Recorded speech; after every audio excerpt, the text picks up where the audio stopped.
sa ating bahay, nakala natin ito ang magbibigay ng tuwa, kapayapaan at kasaganahan. Meron na mga naglalagay ng itlog sa bigas, mga barya, naglalagay po ng bulak sa kanilang mga bintana para daw po maging magaan ang pagpasok ng swerte. Nandyan din po, nakikita ko, ang iba sa inyo, nagsusuot po ng kulay red. Meron din pong nagsusuot ng polka dots. Pero mas maganda po, dapat nagsuot kayo ng checkered. Dahil kung polka dots lang ang inyong sinusuot, piso-piso lang ang tatanggapin nyo. Next year po dapat mas marami na naka-checkered para salapi ang matatanggap nyo. Pero yun po ba, diyan sa mga bagay na yan, ang magiging dahilan ng pagpasok ng ating tuwa at kapayapaan?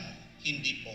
It is the attitude and the beliefs that we have that can assure us of peace and prosperity. The first one, remember that whatever happens this year, say and believe it's okay. Okay lang yan. Anong kabaliktaran ng okay lang yan? Hindi okay. Hindi ako okay. Opo, sometimes it's okay not to be okay. Pero tingnan niyo po, ano yung nakakapagbigay sa iyo ng stress? Anong nakakadagdag sa iyo ng lungkot? Yung palagi mong iniisip at paniwala mo, you are not okay.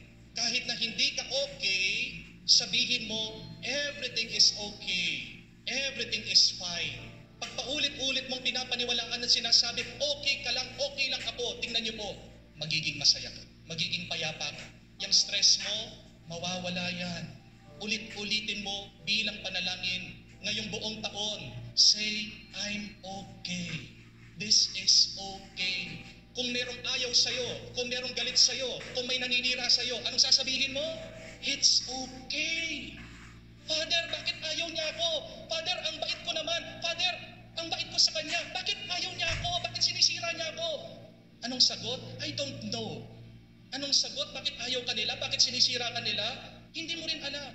Kahit tanong mo minsan dun sa taong may ayaw sa'yo, ang totoo, hindi niya rin alam. Basta't ang totoo, ayaw ka lang niya. Pero kahit ayaw ka niya, anong sasabihin mo? It's okay. Bakit pag ayaw ka ba niya, mamamatay ka? Pinapatay mo ang sarili mo by saying, I'm not okay dahil may naninira sa akin. I'm not okay dahil merong ayaw sa akin. It's okay that somebody does not like you. Dahil nung ikaw ay lumabas sa mundong ito, hindi mo naman sila kakilala. At baka nga mauna pa silang mamatay sa iyo, it's okay. Amen? Do not stress yourself out dahil ayaw ka lang ng iba. Huwag mong papatayin ang iyong sarili dahil hindi ka nila love. Ang importante, mahal mo ang sarili mo. Amen? Say, it's okay. Kahit na wala kang pera, kahit na marami kang utang, kahit na nalugi ka sa business mo, anong sasabihin mo? It's okay. Ang buhay ay hindi naman tungkol lang sa pera. Amen? Kahit na sinisingil ka, kahit na tinatakot ka na, kahit na ipapakulong ka daw, it's okay. Hindi naman ibig sabihin may pera ka, magiging masaya ka. At kahit na may sakit ka, at kahit na may sakit sa inyo, anong sasabihin mo? It's okay. Meron po akong kaibigan, tinatanong sa akin, Father, bakit po ganyan? Nagkasakit ang aking asawa. Ang bait naman niya, ang bait naman namin, palagi kami nagsisimba, palagi kami nagdarasal. Wala naman kaming nilokong tao, wala naman kaming sinaktan na tao. Bakit may sakit siya? It's okay. We do not know the reason. We do not know the answer. But what is important is, may sakit na siya, huwag ka nang pa-stress, huwag mo nang papatay ng sarili mo sa kakaisip. Sabihin mo, it's okay, it's fine. Bakit natin masasabi na okay lang? Dalawang dahilan.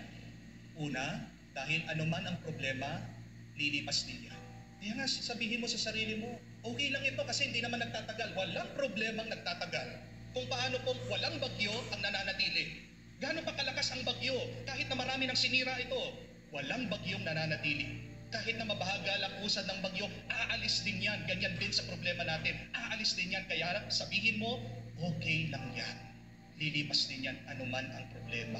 Pero pangalawang dahilan, bakit sasabihin mo, okay lang, everything is fine? Because God is in control. Hindi natin maaalis ang problema natin ngayong pong buong taon. But always remember that you are not in control. God is in control. Yan yung sinasabi ni Propeta Isias, for I am your God. Ako ang Diyos nyo. Ako ang magtatanggol. Ako ang malakas. Ako ang magliligtas. Why are we not okay sometimes? Because we want to control everything. Kasi gusto natin, it is our way and not God's way. Remember this, my dear friends. If it is out of your hands, get it out of your mind. Kung wala sa hawak mo, kung hindi mo kayang hawakan, kung hindi mo kayang kontrolan, alisin mo sa isip mo.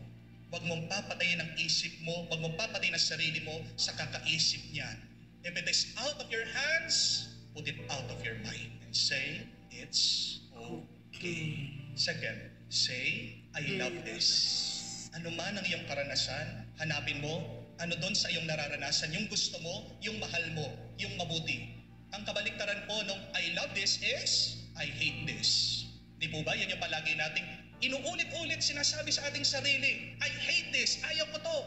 Pero gaano man kasakit, gaano man kahirap, gaano man kabigat ang isang bagay, meron pa rin pong mabuti dyan. Meron pa rin makakapagpasaya sa iyo. Naalala ko po, nga po ay nagtatrabaho sa isang factory. Bago po ako nagpari, nagkaroon po kami ng exposure. Kami po ay nagtrabaho sa isang pagawaan ng hotdog at ham. Palagi namin po sinasabi dahil napakahirap po ng trabaho, I hate this. Ayaw ko to. Kasi po nagbubuhat kami ng mga crates, nagbubuhat po kami ng mga bags, pawis na pawis po kami. Paghapon po, nakatayo kami sa factory. Naalala ko po yung sarili ko, palagi ko sinasabi, I hate this. Ayaw ko to, ayaw ko to. Kaya po yung 8 hours na trabaho, parang 24 hours, ang tagal-tagal, ang haba-haba. Pero meron po akong na-realize, bakit kinamumuhian ko to? Actually, ang sarap ng trabaho namin. Isipin niyo po, bagong lutong hotdog nandoon. Free taste test. Bagong lutong ham nandoon. Pwede po kami makakain. Parang nasa paradise ka. Pero hindi ko nakita yun nung una kasi ano yung palagi ko sinasabi? I hate this. Ayaw ko ito. Ang ating pong mahal na ina, kahit na meron po siyang mga lungkot, sorrows in her heart, meron din po siyang joys, tuwa sa kanyang puso. Narinig po natin sa Ebanghelyo that she was always reflecting, pondering on things. Hinahanap niya ang Diyos, yung makakapagbigay ng tuwa at saya sa Kanya. Hanapin mo rin yon sa iyong buhay. Kung nangangaliwa ang iyong asawa, galit na galit ka sa Kanya, nanggagalaiti ka, konti na lang mapapatay mo siya, tanong mo sa sarili mo, ano pa ba yung bagay na gusto mo sa Kanya? Meron pa siyang mabuting ginagawa, kahit na nagkamali siya. Kahit na yung mga kaaway mo, galit na galit ka sa kanila, you hate them. Pero hindi naman sila masamang-masama. Meron pa rin silang mabuting ginagawa. Natatakpan lang dahil doon sa iyong pagkamuhi sa kanila. Natatakpan lang dahil sa paghuhusga mo sa kanila. Huwag mong dadamihan yung iyong hatred, ang iyong pagkamuhi. Damihan mo naman yung iyong gusto. Damihan mo naman yung iyong minamahal sa anumang karanasan. No matter how bad the experience, no matter how bad the situation, there is still a silver lining. There is still something good in that. And say, this I love. Ito gusto ko. Kahit na napakarami ang hindi ko gusto, meron pa rin akong gusto, meron pa rin mabuti. Salamat sa Diyos. Say that, I love this. But third and last, remember and say also, God loves me. Mahal ako ng Diyos. Naiingit po ako sa mga ibang matanda. May kakilala po ako, 90 years old. Ang palagi pong kinakain ay taba. Taba ng tosino, taba ng pork chop. Sana all, sabi ko. Ako po, makakain lang ako ng konting taba. Sumasakit na yung paa ko. Mataas ang aking uric. May nakilala po ako recently. Ang paborito po, Coke at chicharon. 85 years old. Sana all. Hindi po ba yan tanda na ang Diyos sa pagmahal? Mga matatanda na kahit anong kainin nila, buhay pa rin? Father, paano ako? Oo nga naman, paano tayo? Paano tayo mahal ng Diyos? Simple lang.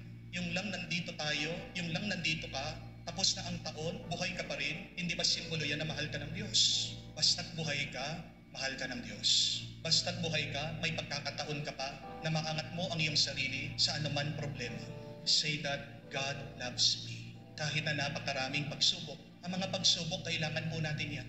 Ang pagsubok ay parang paglusaw ng isang buto na nakabaon. Oo, alam ko, baon ka sa lungkot mo. Oo, alam ko, baon ka sa pag-aalala mo. Oo, alam ko, baon ka sa utang. Pero minsan, kailangan mong mabaon para yung buto umusbok. Para yung buto tumubo. Tayong lahat, pero tayong pagkabaon. Tayong lahat, minsan nasa kadiliman. Pero yan, gawa ng Diyos. Mahal niya tayo kasi gusto niya tayong lumago. God wants us to grow. And by growing, God wants us to bear fruit. Mamunga ka. Do not say that God hates you. Dahil patong-patong yung mga problema. No. God does not hate anyone. Ikaw lang ang naniniwala nun. Pero tanungin mo ang Diyos, basahin mo ang Biblia. Ilang beses sinasabi ng Panginoon, I love you, I know you, do not fear, do not be afraid, mahal kita. Kaya burahin po natin yan sa ating isip. God loves us. Mahal ako ng Diyos. Ulit-ulitin mo yon, mag-iiba ang iyong mararamdaman. 3 salita, 3 paniniwala. Naway gaano man kahirap ang mga pagsubok na ating haharapin, magsilbi po sanang pampalakas at pampasaya at daan para tayo makaranas ng kapayapaan. Repeat it in prayer. It's okay, I love this, and God loves me.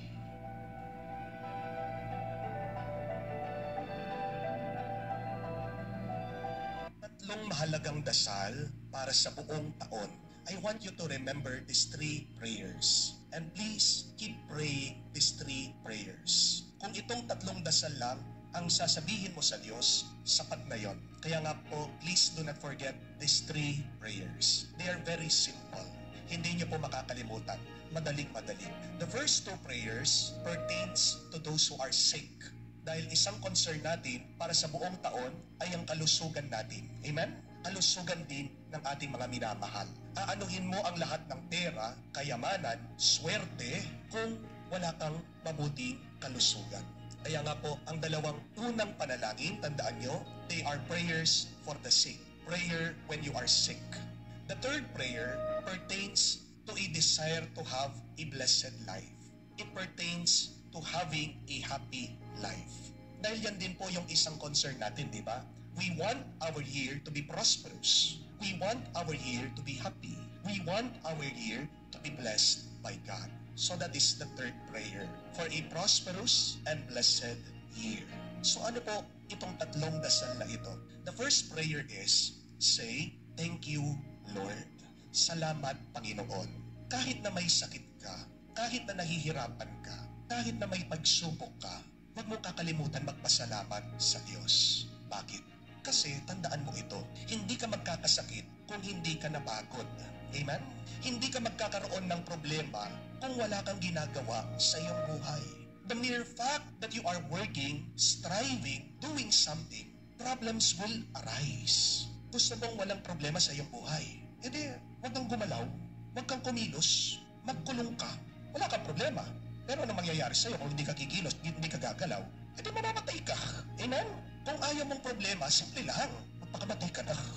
Pagdasal mo sa Diyos, Lord, kunin mo na ako. Kaya nga may nagpapakamatay kasi ayaw nila ng problema. Pero pag may problema ka, ibig sabihin, may nangyayari sa buhay mo. May lumalago, may nagbabago. Ganyan din po sa buhay natin sa ating kalusugan. Bakit ka nagkasakit? Kasi nagpagod ka. At ang sakit, isang tanda galing sa Diyos, sinasabi niya, oops, magpahinga ka muna. Kaya nga, pag may sakit ka, ibig sabihin, nag-effort ka, nagsakripisyo ka. Kaya nga sabihin mo sa Panginoon, Lord, thank you. Binigyan mo ako ng buhay, binigyan mo ako ng lakas. Salamat sa sakit na ito kasi pinagpapahinga mo ako. Kaya nga, that should be our first prayer. The sickness, the problems, they are graces from the Lord. And they are an effect of your sacrifice, of your work, of your diligence. Kaya nga sabihin mo sa Diyos, salamat, Panginoon. Amen? Pangalawang dasal. Sabihin mo din sa Diyos, Panginoon, patawad. Lord, have mercy. Pag may sakit ka, o pag may problema ka sa buhay, anong ibig din sabihin? May pagkukulang ka. May inabuso ka sa iyong katawan, sa iyong buhay. Amen? Hindi ka naman